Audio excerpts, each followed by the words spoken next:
today I was chatting with the masters this morning. They asked me to share the importance of having this very strong foundation in our daily practice to really center and anchor in the peace. So just now, a lot of us shared that, we've been trying to ground ourselves, but it's so difficult, when we feel anxiety, when we feel fear, when we feel stuck, disempowerment. These are signs that we are not really fully grounded and connected to this earth realm that we're in. Because this earth that we're in, when we are fully grounded, it supports and nourishes us. So what does that mean? It means that we have an outlet to release that fear, that anxiety that we feel is bombarding us to earth, and receive that support that we are safe, we are loved, we are protected in this space.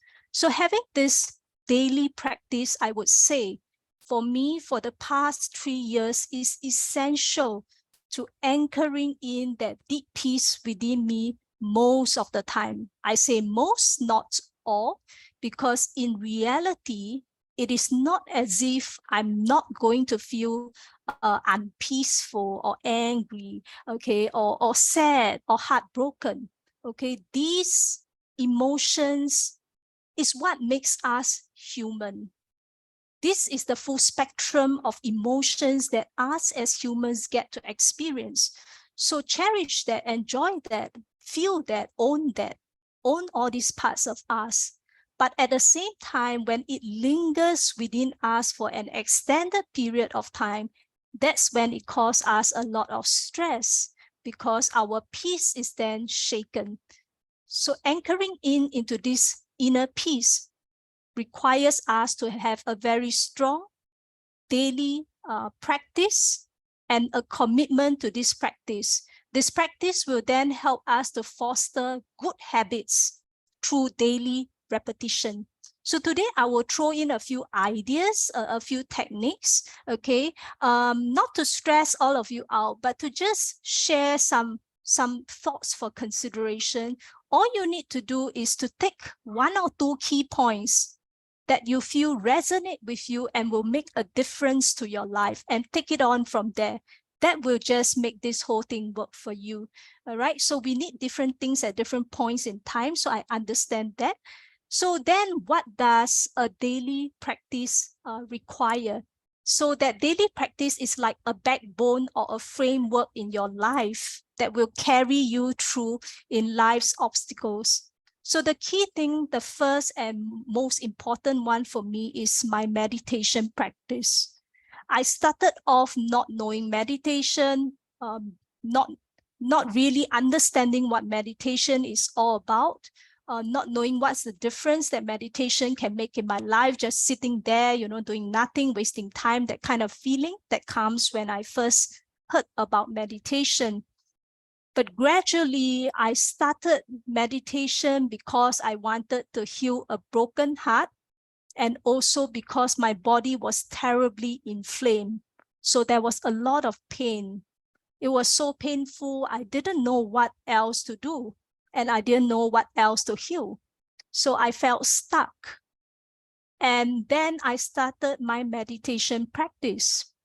I started off, it was initially once every weekend. It wasn't a daily practice, but I realized I started off with guided meditation. So that's what masters are saying. If you are new to meditation, or you sometimes feel you might benefit for some kind of structure, open up yourself to the idea of, say, guided meditations, and with an open heart of mind to allow yourself to feel the energies of what the guided meditation can bring to you.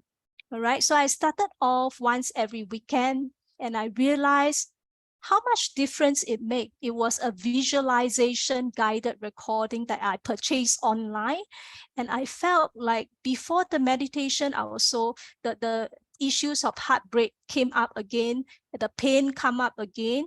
But after the meditation, it was not as if I took any pill. I didn't take anything, but my mind felt I had more space, if that makes sense. So I felt initially I was very claustrophobic. I felt stuck. I felt depressed. And then after the meditation, I felt I had more mental space. The things might remain as it is, but I had more capacity to see things from a greater picture. So gradually, I added on to my meditation practice. Nowadays, it's twice a day. You don't have to do extremely long, but what really works in the schedule. So sometimes people will say, I don't have time, it's difficult, I have so many commitments, it's just hard. So why is it hard? We can take a step to consider that this world that we live in is dense by nature. And things are moving so instantly. Look at the mainstream media, you check on Google, the news alert is just flying around so fast.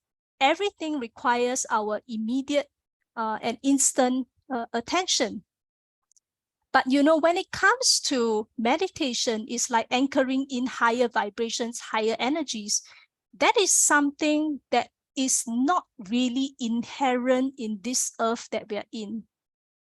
The earth is in a flux of change, no doubt. It has a mix of old energies. It has a mix of new energies. But inherently, this earth is used to dance things. So that's why it is easier for us to indulge in snacking, to just, lie on the sofa. Not that we can't, we can, but for extended periods of time where we feel that we are off balance, then maybe that doesn't serve our highest good. So meditation twice a day is really something to consider. If you're new, to consider as well guided meditations. And what does Akashic Records meditation make a difference? It makes a difference because we are inviting in higher vibrations. Who are Akashic masters? They are a group of ascended masters, archangels, and pure light beings, mainly from the fifth dimension. It could be higher as well, depends on what comes in. All right, but always, for me, always inviting beings of the highest light and resonance. So that is definitely one notch or a few notches higher in our personal vibrations. So then they form this so-called support group around us to help us get into a new state of norm. So that's the power of Akashic Records meditation. So another part of daily practice that is important apart from meditation is movement. All right. Movement, it can be all kinds of movement depending on your physical requirements and ability, jogging, brisk walking, getting into nature, stretching, and even going for massages. All these things, what does it serve to do? It helps to improve the body's circulation and the ability to purge out toxins. And importantly, movement helps us to regulate our nervous system. So our nervous system, interestingly, it is a very intricate, system on its own, that if we take care of it properly, it can serve us actually going through times of stress, going through difficult times, emotional issues. Our nervous system is supposed to take care of us. That means we experience the issue, but then we bounce back again because the nervous system knows how to regulate itself. All right. But then the issue in this modern world is that, in ancient times, cavemen, they have this nervous system and it's meant for fight or flight state, right? So that means that when they go out hunting, they see a wild boar coming, that fight state is triggered, and then their senses get heightened, their eyes see better, their ears see better, the adrenaline, the cortisol runs up, and then they catch the prey. All right, so what happens in this modern day and age we are in? That adrenaline rush is still there, that fight or flight state is still there, but we are no longer in the jungle. We are in the office, or some of us at home, working from home or in other places. But then we have this fight or flight state and extended periods of that, extended periods. It's no longer like the hunting stage where, once we are done with the wild boar, that's it. The nervous system gets back to a regulated state. No, we continue to take on the stress. So like what all of you were sharing, relationships with others, with the workplace, they form that group of energies that we are closely in contact with, and that influences our energy fields. So our nervous system gets into this kind of mix up state. And we over time, when we are under prolonged periods of stress, that nervous system forgets how to regulate itself. And then that brings issues like down in immunity, physical pain, emotional issues, and prolonged state of emotional pain. It's not just brief periods and then the nervous system regulates itself. So daily practice, importantly, movement helps us to then rewire that nervous system alongside meditation. And then another thing is also to have sufficient rest. Okay, a lot of us overlook this, because rest sometimes look like we're just sleeping there and doing nothing, like a waste of time amidst all other commitments. But what is the purpose of rest? Rest actually allows the body to reset and take a break. All the organs to reset and take turns to detoxify itself at different timings. So rest is actually a very important process. And a lot of us have dreams, okay? Dreams that feel so vivid, dreams that we are so busy fighting fire everywhere, running everywhere, or just processing issues. So it is an outlet for emotional healing to take place. And also sometimes our masters and guides use dreams as a way to connect with us, our higher self, to connect with us, to facilitate the emotional healing and to send messages. So that is an important part. And we're talking about sufficient rest. That means 6 to 8 hours minimum, right? And 11 p.m.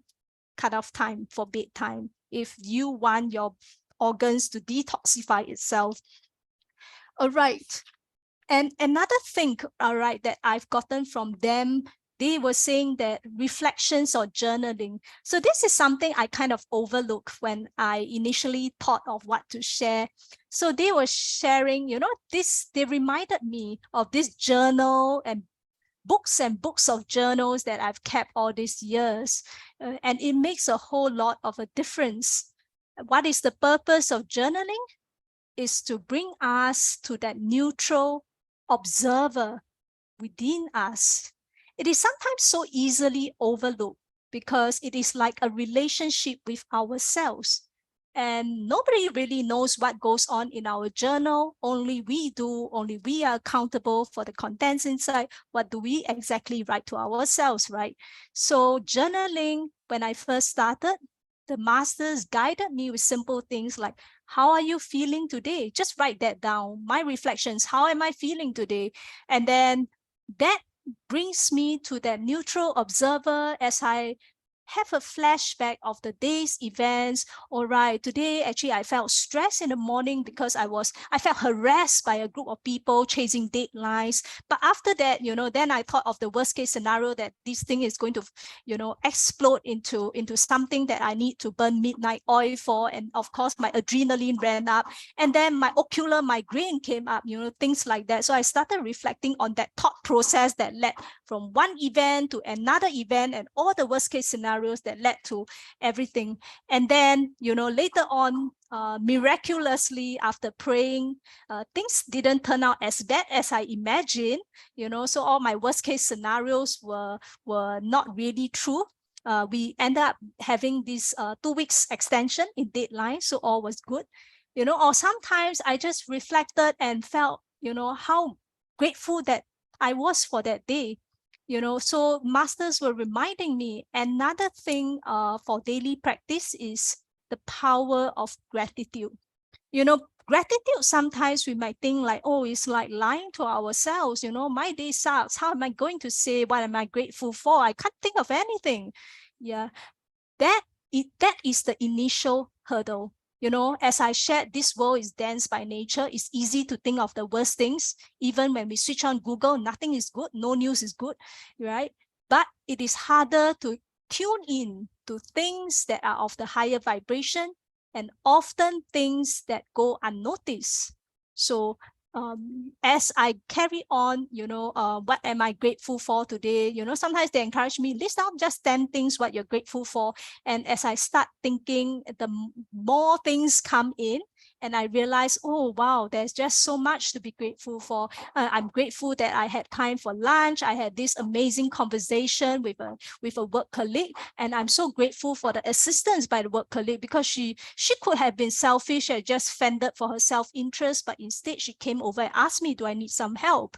I'm grateful for, the amazing breakfast that my mom makes for me. I'm grateful for even the time and space to exercise in the morning, because sometimes there's rain, sometimes things can be so stressful, or sometimes my body is just inflamed. I can't even run, things like that. And just so grateful for family members, even sometimes quarrels with them. Of course, quarrels can be a big pain point. Sometimes I melt down with my dad, quarrels over all kinds of frivolous issues. And then we had this big breakdown there. But after that, when I kind of reflected at night, oh, what's the big deal? Why was I so triggered? Then I realized, how much actually, even these triggers, I'm grateful for them, because they then serve as my mirror. Otherwise, I can't even see my own blind spots. Or otherwise, I might think that, oh, I'm done with all this healing, I'm in this perpetual state of high vibration. But no, not really. Look at how your father is commenting. So things like that. Is actually room for soul searching. So journaling is a great way to bring out that neutral observer within us. I would highly encourage you to try. All right. Okay, so they also ask me to share, what are the key factors that destroys our inner peace. The first key thing they shared with me is to take on other people's stress and expectations.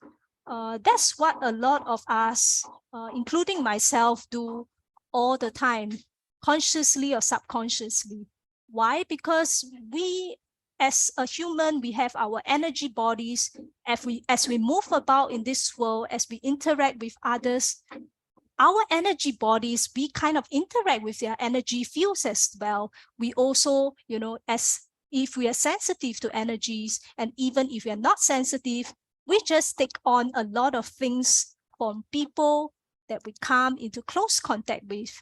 So when, for example, at work, bosses have certain stress and expectations, and of course, their lower personality comes into play. Then we feel, a part of us feel that we need to meet up to the expectations. We need to do this, we need to do that. We need to be a better version of ourselves.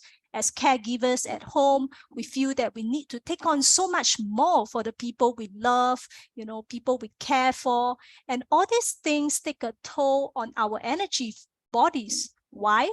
Because now we are not just taking care of our own energy bodies through our daily practice. We are taking care essentially of the whole world, of the people that we come into contact with. And one key thing they want to share is that we also need to learn to respect that every soul has their own journey to go through in life and their own lessons to process.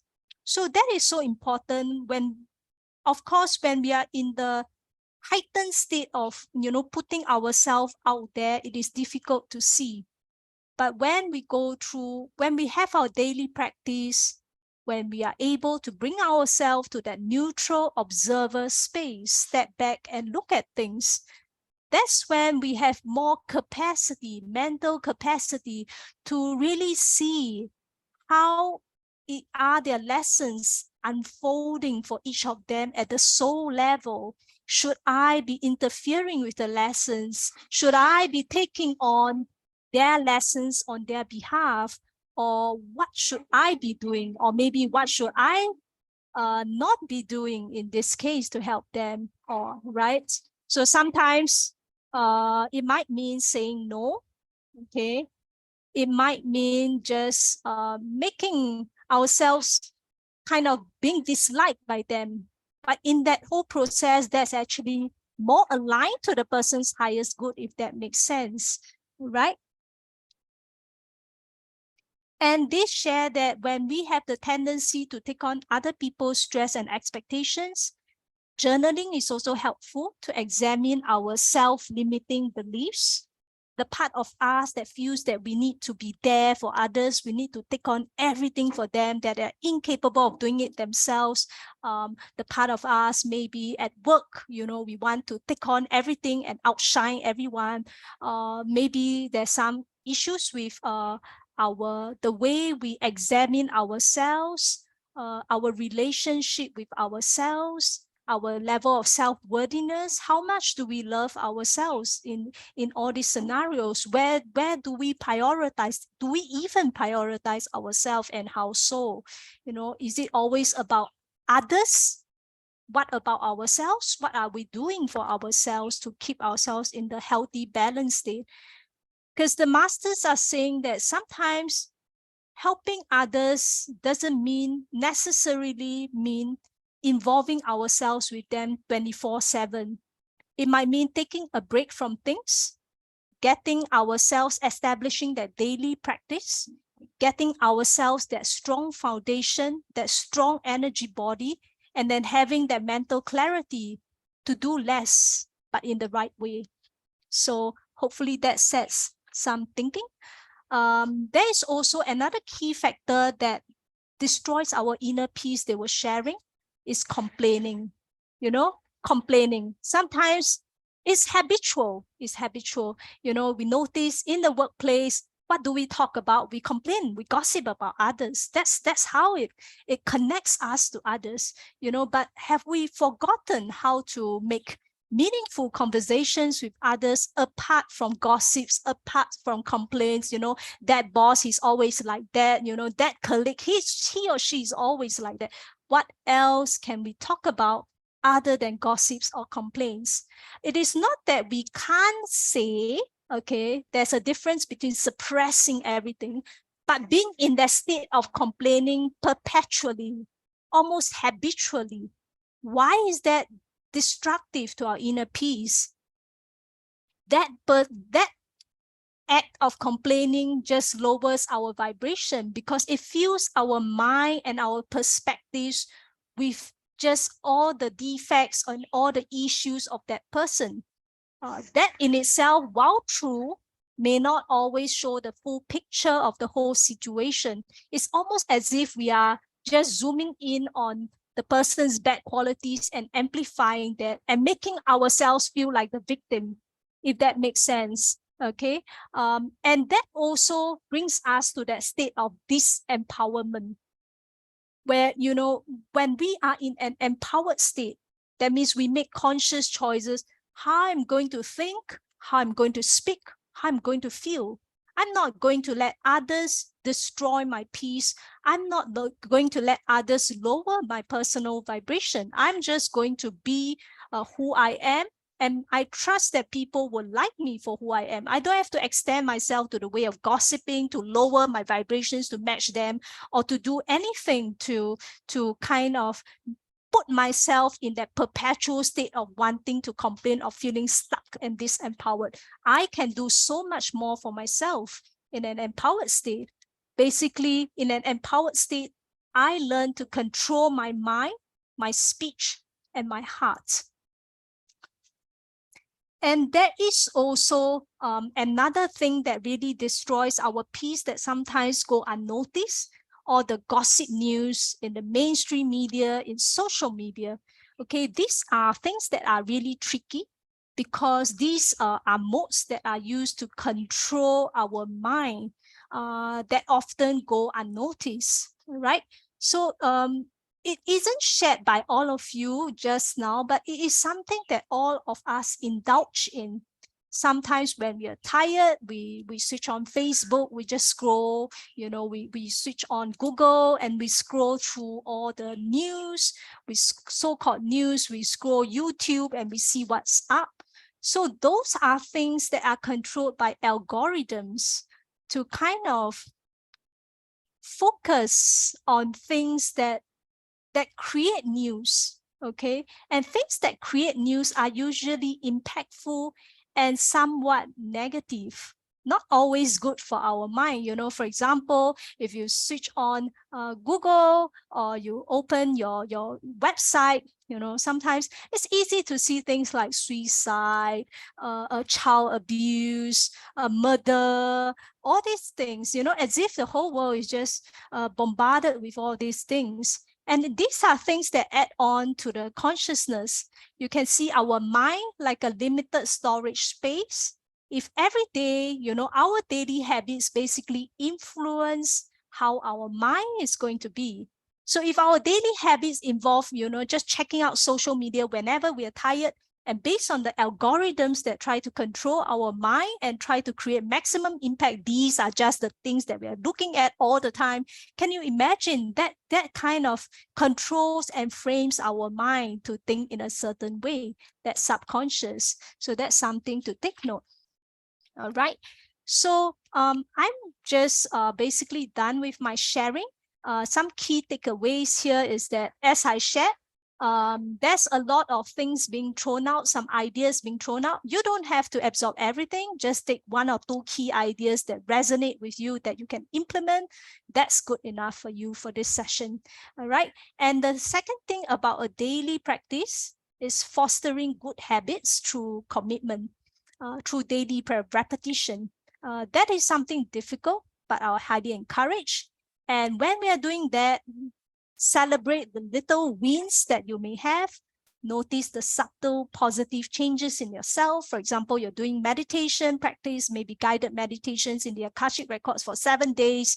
And then, you know, try to celebrate the little wins that at least you bothered to put yourself to sit there. Otherwise, if you are not sitting there, maybe that time is used for surfing social media for 30 minutes or gossiping with a friend for 1 hour, or just, you know, sitting in front of the telly and just that's it. Yeah. So little wins like that to anchor ourselves into higher vibrations, celebrate that. That's amazing. That's great effort. Last but not least, also, I encourage you guys, if you feel connected, to join like-minded groups, okay, to support yourself in this journey to anchor in higher vibrations more and more each day, centering into inner peace. Okay, peace is what's found in fifth dimension and above. And these are things that in this world that we are in, it is not inherently anchored here. Okay, here is a mix of energies, more denser, some lighter energies coming in, but it can be really messy at times. All right, so joining support groups is a good reminder and a good source of motivation as well. Yeah. So hope that resonates. All right. So maybe for now, we will flow into meditation. I invite you to turn off your screen so you feel more comfortable. Okay. Pardon the background noise. I hope that will ease off. I will also be turning off my screen. Okay, we'll get into meditation. Just get comfortable, guys. And now taking some time to yourself, taking in a couple of deep breaths, breathing in through your nose and breathing out through your mouth. As you breathe in, intend to breathe in the higher and lighter energies in the Akashic records to nourish all cells of your body. As you breathe out, intend to release all dense and discordant energies and emotions that you may have taken on for others or from others throughout the day or night, throughout the past weeks or months.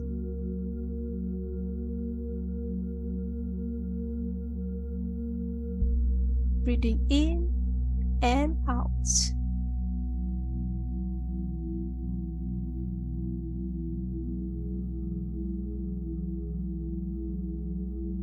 I now call upon the 4 great archangels, Archangel Michael, Raphael, Gabriel, and Uriel, to kindly stand in 4 corners of each participant's space and the energetic space we're holding the meditation to hold, ground, protect, and support the space. I also call upon each participant's Masters of Light, Akashic Masters, Archangels, Higher Self, Angels, and all pure light beings to join us for today's meditation now.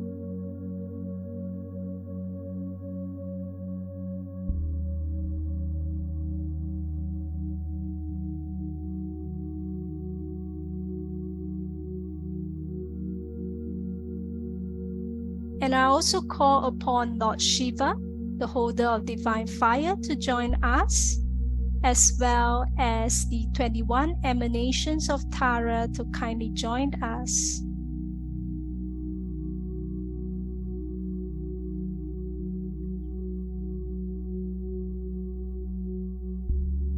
Take some time to immerse yourself in these energies as your team of masters and guides surround each of you and all of us in a circle of oneness, love, and light.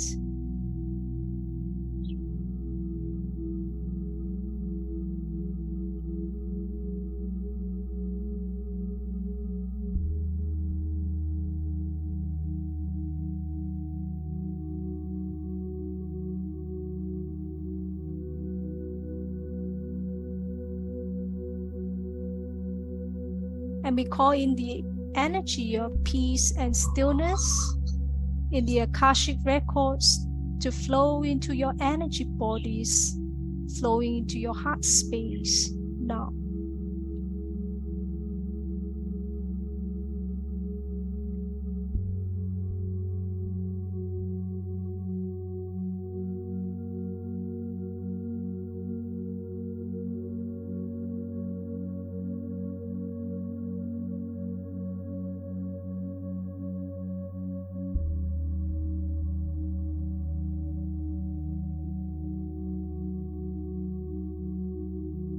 And now we invite your team of masters and guides to activate each of your central pillar of light.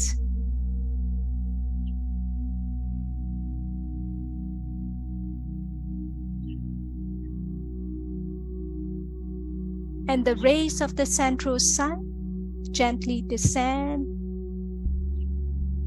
and flow down that warm gold consciousness, that gold light, to cover each of us from the top of our head, gently flowing down our entire body to the soles of our feet. And then exiting from our soles of feet, intending for the beam of light to then flow and wrap itself around the heart of Mother Earth.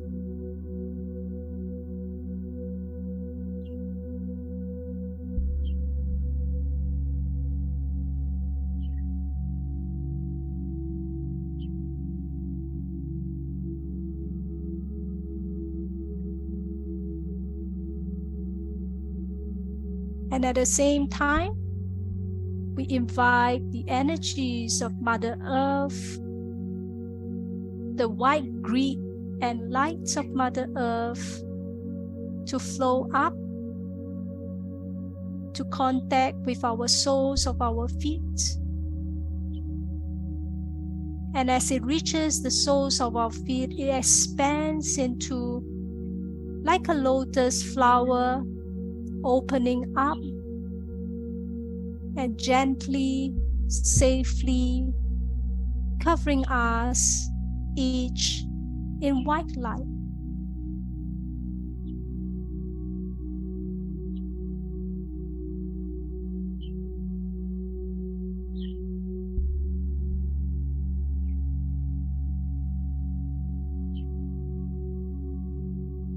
And now I call upon Lord Shiva, the holder of the divine fire, to step in front of each participant. And Lord Shiva would like to connect with each of you in this special group today, as he pulsates his divine fire energies to each of you.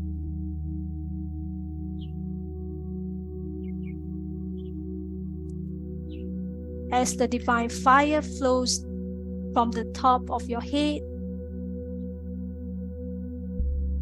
and it circulates counterclockwise down your chest and your legs. Take some time to feel into these divine fire energies.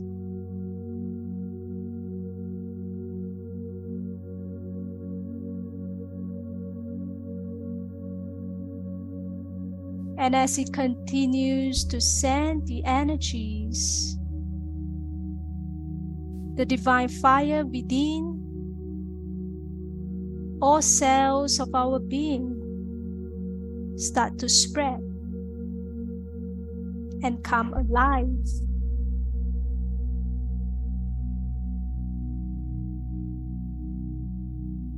And the divine fire energies dance counterclockwise around each of our energy fields,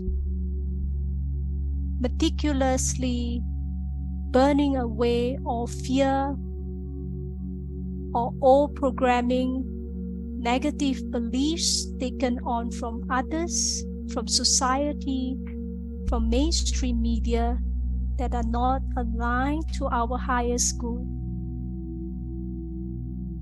Allowing the divine fire energies to run through our energy fields, burning away and releasing what no longer serves us.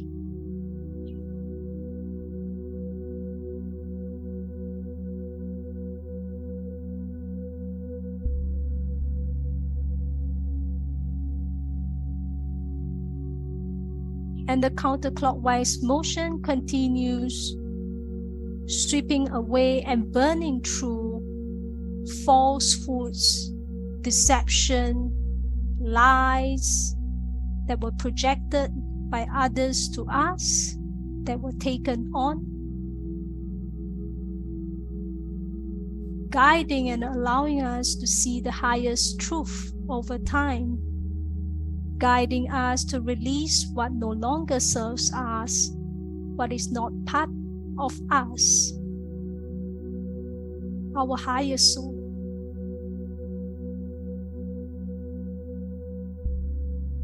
And the divine fire falls through our mind, our head,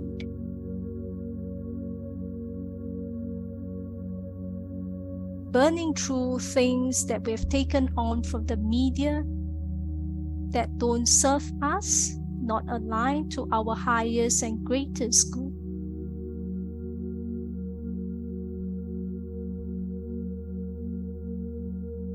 And then cascading down our spine as well, replacing the fluids in our spine with that divine fire energies. And as light enters the spine, the density is forced to leave, facilitating a release of negative entities and attachments that stay in our spine, the hidden part of our cells that go unnoticed, releasing them.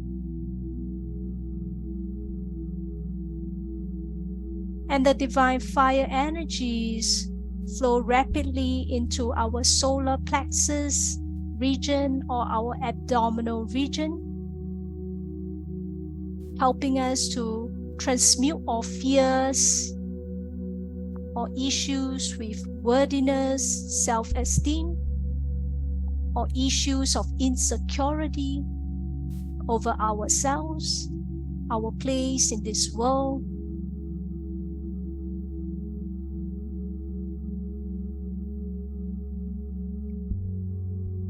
And then continue to churn down, sweeping down in our reproductive region, as well as the base of our body, releasing all these insecurities, all these deep-seated beliefs associated with survival, with worst-case scenarios that may not necessarily serve our highest good,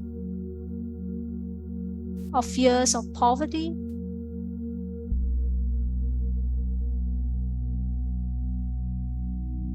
and then moving down our legs as well, sweeping through our legs, clearing any fears of moving forward, any fears of moving into the unknown.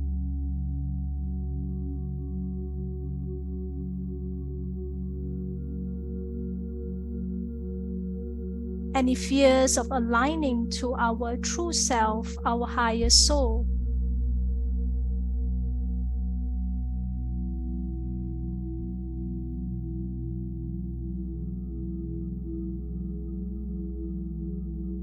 And as the divine fire energies continue to flow into all cells, all levels of our being,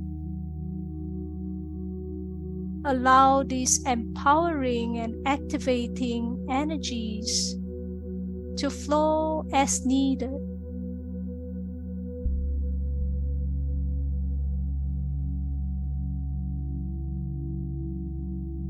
And for some of us, it may mean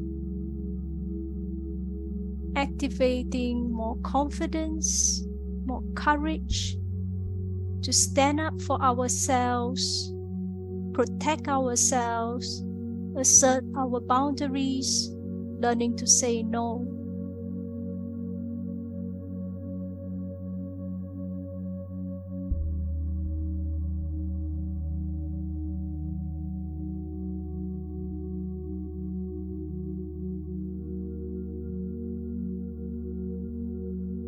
As the divine fire energies settle, we call upon each participant's lots of karma to step forth and join us in this meditation, calling upon the lots of karma to kindly cut away and remove all unnecessary cords, hooks, attachments, and imprints, connecting us to external people or situations, past or present, that are not aligned to our highest good,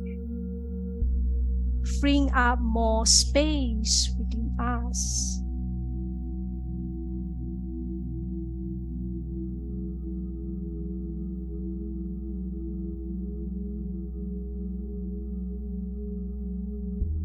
And the lots of karma move around counterclockwise with each participant, rapidly pulling away all unnecessary cords and sweeping through your energy fields.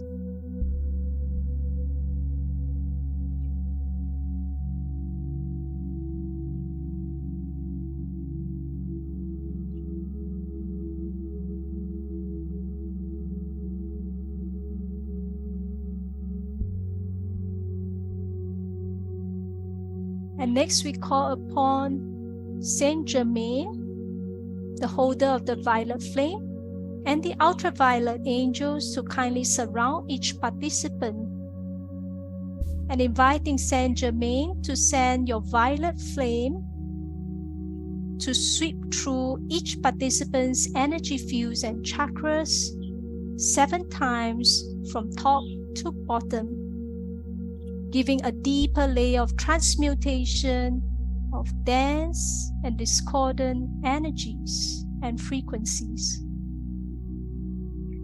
burning away all remnants of those cords cut away.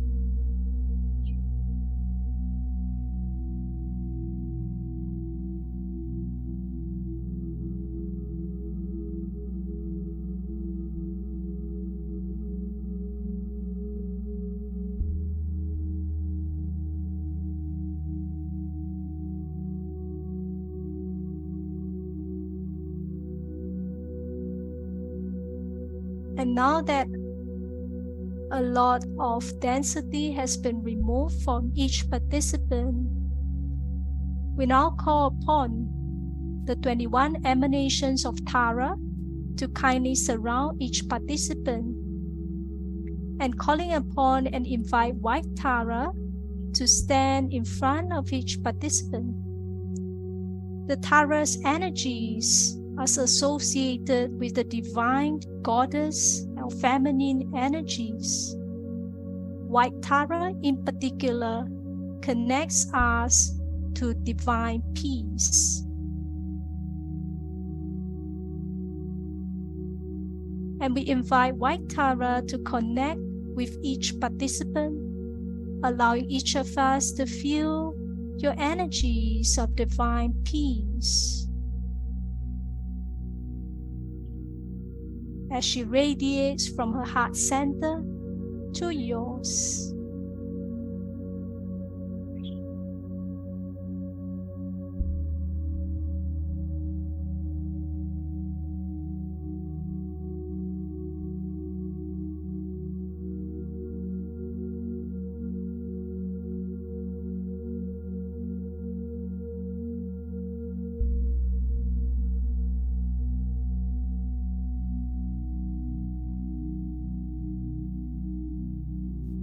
And she sends the divine peace to your mind, calming down the mind.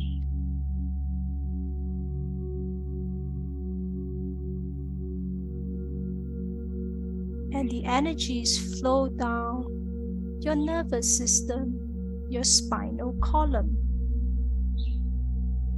calming down your nervous system.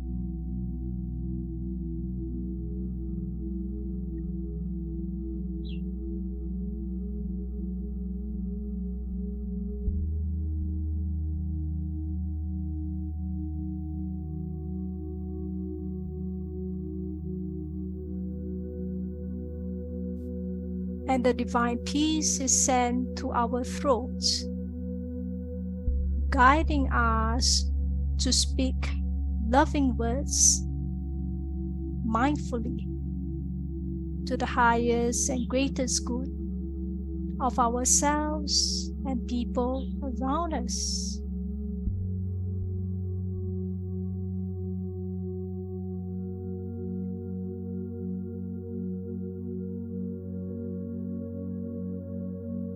The divine peace is sent to our stomach, our digestive system,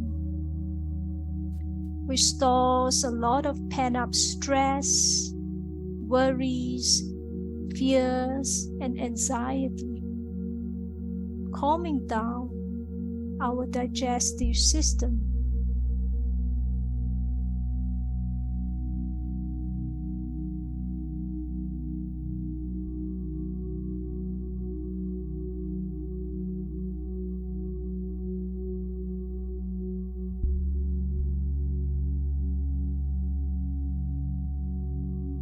And then it flows down to the lower part of our body,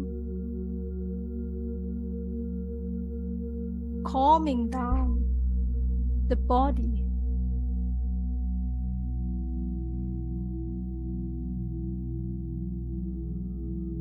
Moving into our legs as well, our base of body. Bathing all cells of our body in divine peace.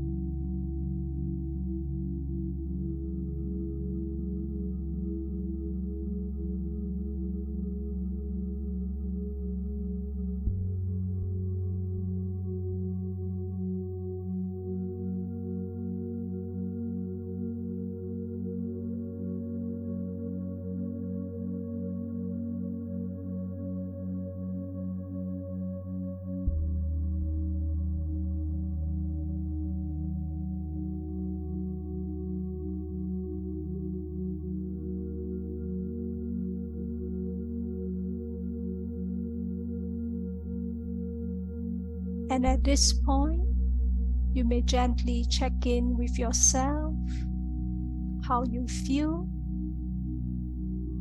compared to the start of meditation.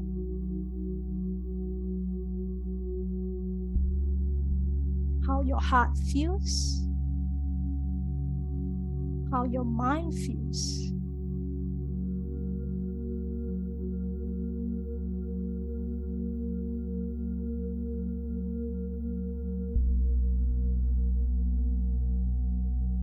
And as White Tara continues to lovingly send in her divine peace into your energy bodies, the other 21 emanations of Tara, or embodying different divine qualities within them, representatives of the divine goddess, the divine feminine, comes in to embody their goddess frequencies, the divine frequencies within us.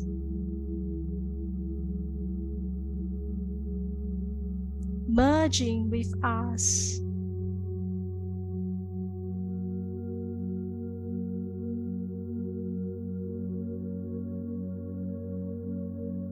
And we see a gentle process of recalibration of every participant's energies.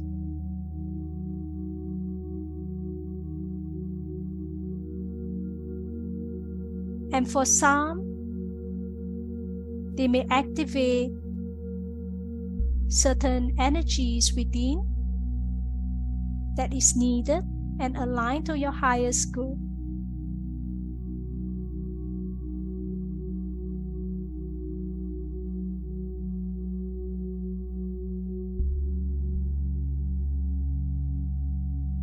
Besides White Tara, there is also Green Tara, who is swift to respond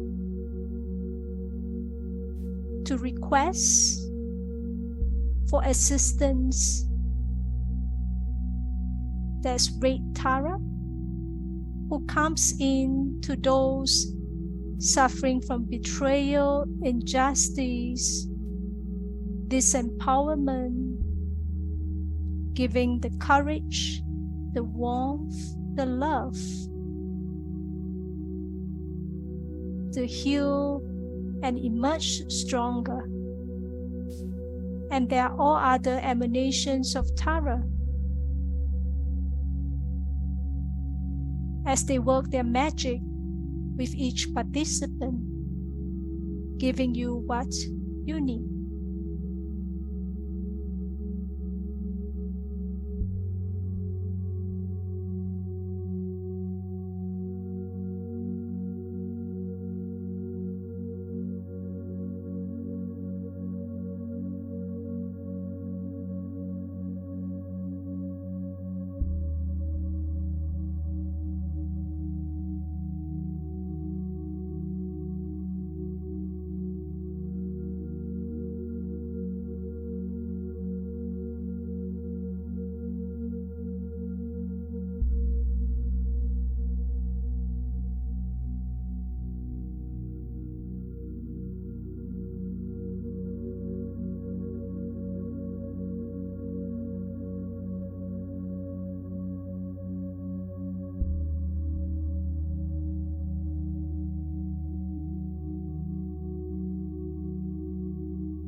And just allowing the last round of activations to occur.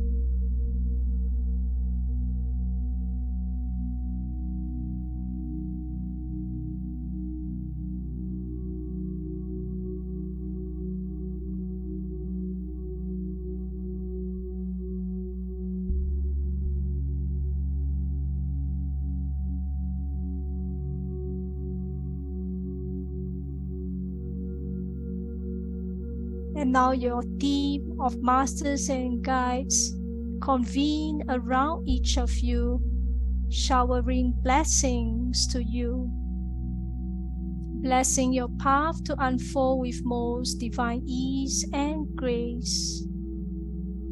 blessing you as you work through the obstacles and foster a daily practice, if you would like to center and anchor deeply into the inner peace which is within you and is your birthright to embody.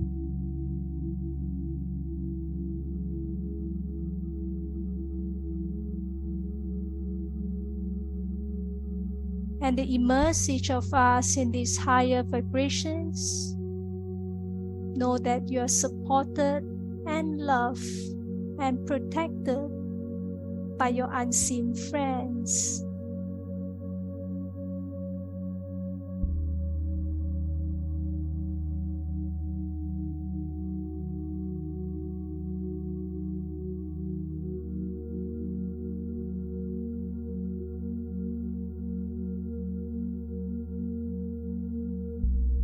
And we thank your team of masters and guides, the 21 emanations of Tara and Lord Shiva, for facilitating today's session as they step back and bow, bowing to the divinity that resides within you. We are so honored and humbled.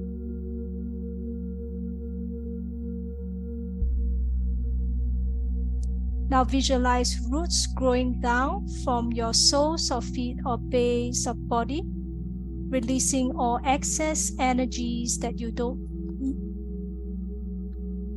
taking on what is comfortable to your energy bodies now.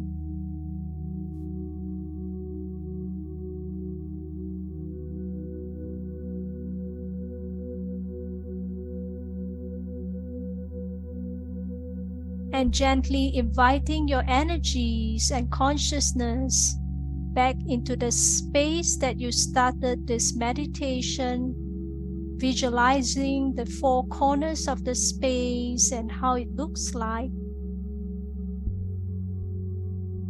Taking your consciousness and awareness fully back to your physical body.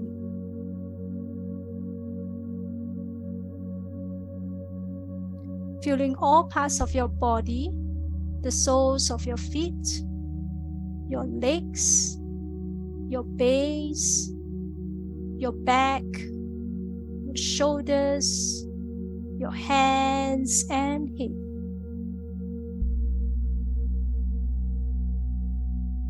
Whenever you feel ready, gently take in 3 deep breaths, slowly and mindfully, before you open your eyes.